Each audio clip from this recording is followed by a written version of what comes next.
আমরা স্কুল রঙিন করার ফলে এবং শ্রেণীকক্ষ রঙিন করার ফলে বিদ্যালয়ের শিক্ষার্থীরা যারা অনুপস্থিত থাকতো তারা এখন আর অনুপস্থিত থাকে না। সবাই স্কুলের টানে আনন্দের সাথে চলে আসে এবং তারা চলে আসায় আমরা উপস্থিত ছাত্রছাত্রী থাকায় আমাদের লেখাপড়ার মান আগের চেয়ে অনেক বৃদ্ধি পেয়েছে।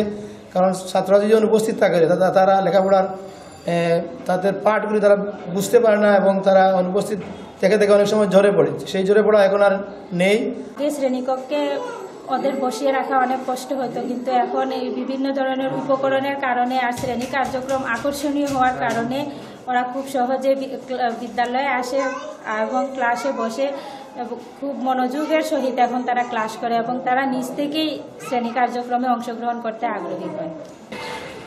আর বিদ্যালয়ে রঙিন করার ফলে বিদ্যালয়ে অনেক পাঠ সংশ্লিষ্ট উপকরণ দেওয়া হয়েছে, যেমন 7 জন বীরশ্রেষ্ঠের ছবি, বিশ্বকবি রবীন্দ্রনাথ ঠাকুর, বিদ্যালয়ের কবি কাজী নজরুল ইসলাম, বেগম রোকেয়া, এরপরে বিভিন্ন ঋতুর ছবি, বিভিন্ন জীবজন্তু, এরপরে শরীরের বিভিন্ন অংশ, ফুলের বিভিন্ন অংশ ইত্যাদি ছবি দেওয়ার ফলে শিক্ষার্থীরা বাস্তবে শিখতে পারছে, যেগুলো আমরা আগে পাঠ্য বই থেকে শিক্ষার্থীদের শেখাতাম।